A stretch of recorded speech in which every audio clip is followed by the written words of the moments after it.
Hello friend, healthy mouth is a sign of healthy body, but sometimes some microorganisms are infected in your mouth.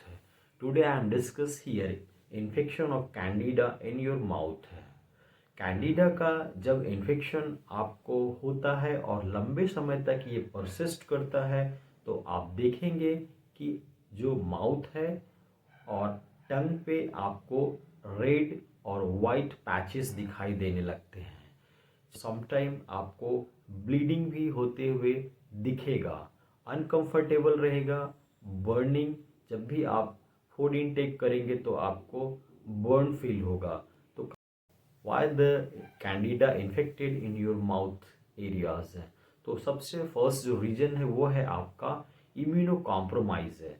अगर body आपका immuno compromise है या immune system weak हो गया है तो वैसे कंडीशन में कैंडिडा का इन्फेक्शन आपको हो सकता है। दूसरा ये है कि लंबे समय तक अगर कोई भी इंडिविजुअल एंटीबायोटिक्स का इस्तेमाल करते हैं तो वैसे में क्या होता है कि आपका जो नॉर्मल फ्लोरा का बैक्टीरिया है जो आपके हेल्थ को बूस्टअप करता है वो सारे नॉर्मल फ्लोरा के बैक्टीरिया जो हैं एंटीबायोटिक्स की वजह से डिस्ट्रॉय कर जाते हैं। इसकी वजह से भी आपका जो फंगस है कैंडिडा वो इन्फेक्शन काउज करने लगता है। इसलिए जो सेकेंड रीज़न है लॉन्ग टाइम तक एंटीबायोटिक्स के इस्तेमाल के वजह से ये कैंडिडा का इन्फेक्शन होता है। तीसरा जो है वो है आपका जो एड्स पेशेंट हैं, HIV एड्स पेशेंट के कंडीशन में भी क्या होता है कि आपका इम्यून सिस्टम जो है वो सप्रेस रहता है, तो वैसे कंडीशन में भी आपका कैंडिडा का इन्फेक्शन क्वाइट नेचुरल देखा गया है। नेक्स्ट है आपका डायबिटिक कंडीशन। जब डायबिटिक कंडीशन में कोई रहते हैं तो इंसुलिन का इंटेक करते हैं या एंटी डायबिटिक जो भी वो मेडिसिन लेते हैं, वैसे केस में भी कैंडिडा का इन्फेक्शन हो सकता है। उसके बाद है अगर आप हाई शुगर इंटेक करते हैं तो वहाँ पे भी कैंडिडा का इन्फेक्शन के चांसेस रहेंगे, क्योंकि जो शुगर का लेवल बढ़ता है तो ईस्ट सेल का वहाँ पे मल्टीप्लाई करना बहुत आसान होता है। तो अगर इन्फेक्शन काउज किया है तो बहुत ईजिली वो मल्टीप्लाई करके ग्रो कर जाते हैं और नंबर्स अपना बढ़ा लेते हैं। तो ये सब सारे रीजन है कैंडिडा के इन्फेक्शन होने का। ट्रीटमेंट, अगर कैंडिडा का इन्फेक्शन आपको माउथ में हुआ है तो आप होम रेमेडी से भी आप इसको रिमूव कर सकते हैं।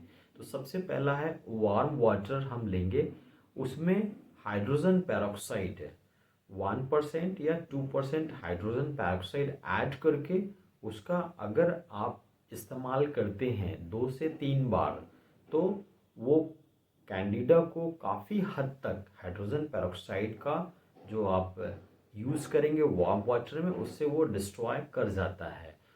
उससे आपका use of baking soda, baking soda का आप पेस्ट बना करके उसको आप जैसे रूटीन में ब्रश करते हैं वैसे ब्रश के साथ अगर उसका इस्तेमाल करते हैं तो देखा गया है कि जो कैंडिडा है वो डिस्ट्रॉय कर जाता है बेकिंग सोडा की वजह से।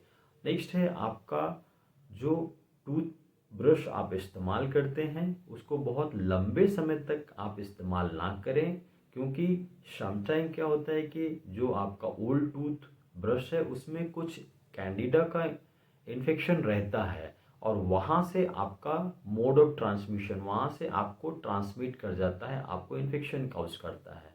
तो बहुत पुराना टूथब्रश का इस्तेमाल नहीं करेंगे, उसको आप रिप्लेस करेंगे। इसके अलावा भी अगर आपको लगता है कि ट्रीटमेंट जो आपने होम रेमेडीज़ में लिया है ठीक नहीं हो रहा है तो आपने कंसल्टेंट से मिल सकते हैं। वहाँ पे हो सकता है आपका कैंडिडियासिस की वजह से फ्लूकोनाजोल जो एंटी फंगल मेडिसिन है वो आपको रेकमेंड किया जाए और आपको क्योर किया जा सकता है। Thank you for watching.